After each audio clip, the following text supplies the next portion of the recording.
So, in reading about places to eat in Richmond, I decided to go the cheap route, the food court route. Oftentimes, food is better there anyways, plus, I don't like the hassle of a restaurant and tipping and getting a waiter to get you this and that. It's much easier just in a food court. You bust yourself. I could do that. I don't need fine china anyways. So today, one place that has caught my eye was Hkbbq Master. Supposedly the best barbecue around.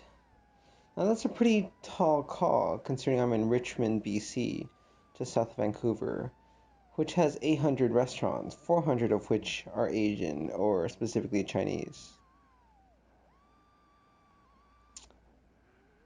Reading the reviews, one guy was saying he's been to Canadian Superstore many times but never thought to check out the parking lot. So this place is apparently in the parking lot of a big store. Okay, parking garage more specifically. And it brings to memory places like Vietnam, where they do have food in parking garages. But then you would think about the exhaust and all those things, but to them it's not a big deal. I mean, normal restaurants, like not street food literally, but just restaurants are on the side of the road and they just put up some chairs and block the sidewalk. And there you sit watching all the cars go by, and that's called entertainment. But before I tell you about my journey this morning to Hkbbq Master, let me tell about the wonderful dinner we had. We went to Kinyo's. My friend thought it was a 10 out of 10. The almond tofu at the end she thought was perfect. It had a hint of almond, not overpowering. A thin layer of almond jelly. You could barely see it sparkling under the light, covering some soft tofu. Sort of like douhua, for those of you who know Chinese. With two goji berries laying on top, nestled against each other. It was light, cool, a perfect way to finish off the meal, which included things like stone-grilled beef tongue, where they give you a big hot rock, and you put the thinly sliced beef tongue on top and grill it yourself, and dip it in some sauce, squirt some lemon over it, including udon fried with different things like uni, with some ikura. A bibimbap dish with pork belly, pork cheek grilled, miso cod, where the cod flakes off and the white miso is a little bit sour, but not too much, not overpowering. It was a wonderful dinner. The place setting was quite nice. We sat at the communal table because we hadn't made reservations, which is just a big table, maybe 4 or 5 seats on each side, bamboo lining the middle. It was only $90 Canadian, meaning 70 US, after tax and tip. But I've been to Kinyo many a time before, at least 3, if not 4. It's Japanese fusion. And how do you go wrong eating Japanese food made by Japanese people? You can't. But it's a whole another experience. More memorable and something I'll definitely have to remember for future visits. Hkbbq Master.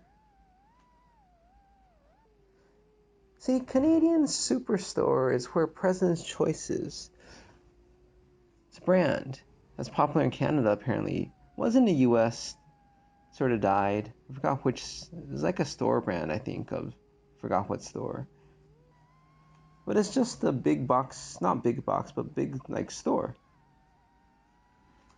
And as you walk closer, you realize that the signage for Canadian Superstore is above, and there is a ground level parking lot that's covered by the store. So the store is like the second story.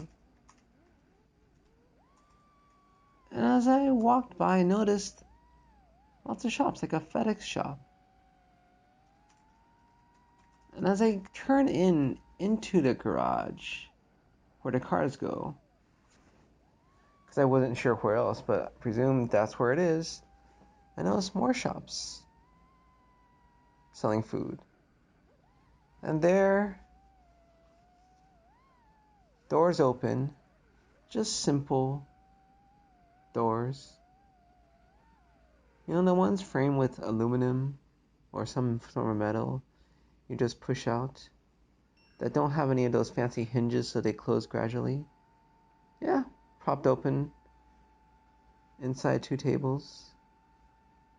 To the left, linoleum tables, cheap tables with few chairs each. People sitting at them. A wait list that I didn't bother signing up for because I thought it was only takeout anyways. On the right, meat. Barbecue meat specifically.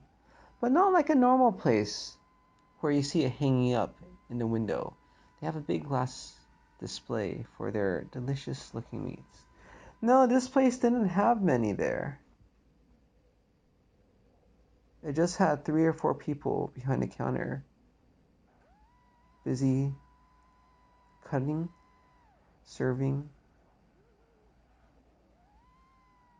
taking payment for food. I already knew what we were going to get. 3 items and rice. But then I saw soup.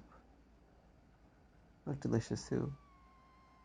The type my mom would make, where you stew some meat for a long time, throw in some lobo, or maybe some beans, some dates even if you want it to be sweet. And so I had to get one too. $2. Everybody in there spoke Cantonese. The customers, almost all of them spoke Cantonese.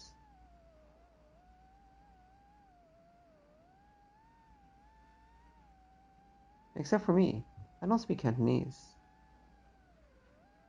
My friend doesn't either. But he has some English. And the younger man, who worked as a waiter, he speaks English fine. I presume he's been here while I grew up here. But the thing about Hkbbq Master is it brings you to another place.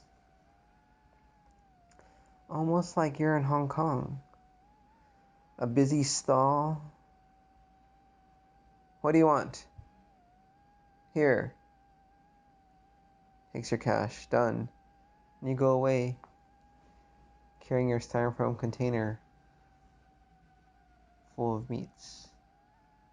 They had barbecue pork, type with the skin so crisp. It's like a crisp. Or like a chicharron if you've eaten those. They had barbecue duck, roast duck, where the flavor is just dripping out. My friend saw the man taking the duck and emptying the juices out of the middle, and she's like, "Oh, can we get some of that juice?"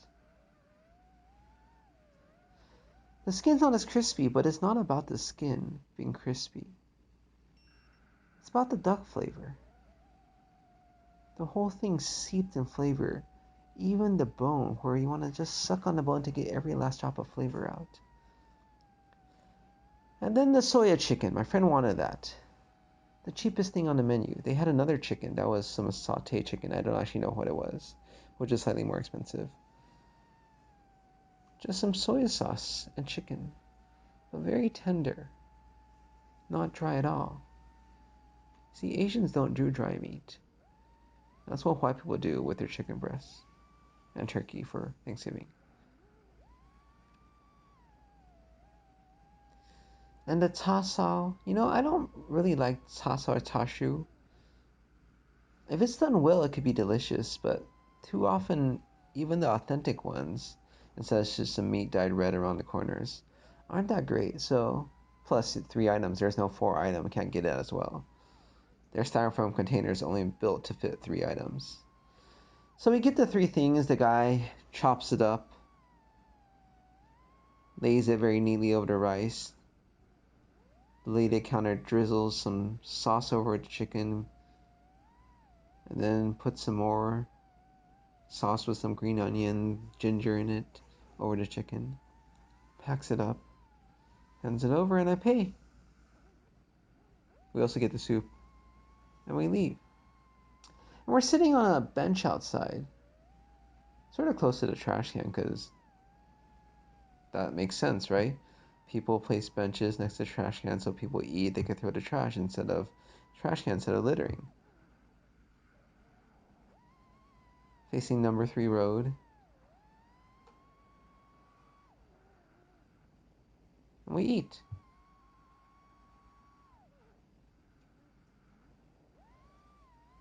It came to be a grand total of $16 or 18.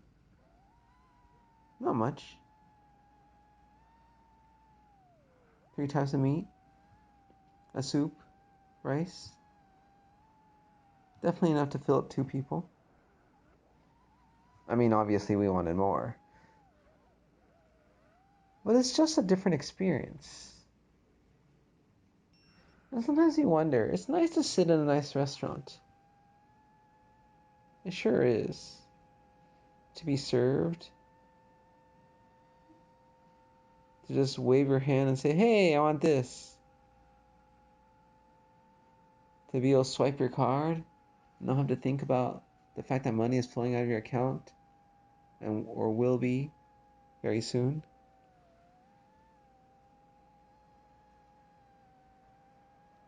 Well, what is it about these food places that literally transport you to another land? See, there's a lot of fancy restaurants out there that pretend to be another place. Stylish French cafes,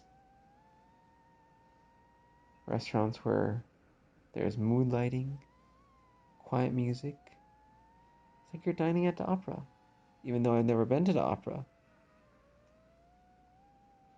But what about these places that are just simple, but bring you to another place using your memory of when you actually have been in another place? See, food is great for transporting us, as illustrated by Ratatouille, when Anton Ego saw a flashback when he was served ratatouille, a peasant dish, as others would say. When he was little and he ran home to his mommy, because he had fallen off his bike and gotten dirty and wet. His mom comforted him and brought out some ratatouille for him to eat. We know food does transport us, it brings back memories. But the ambience could also do its part. And that's what Hkbbq Master did today. This little tiny place, smaller than my hotel room, tucked underneath a Canadian superstore.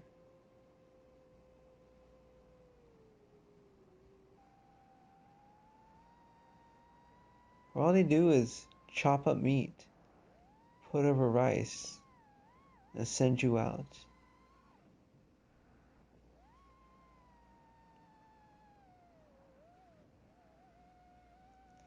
You know, you could say it's simply food.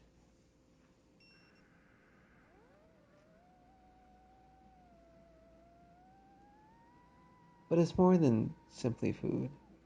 See, simply food would be this delivered. A window in a wall where you just order and you have no idea what goes on in the back. But here you see everything.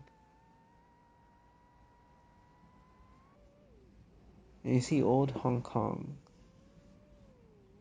the way it was when you were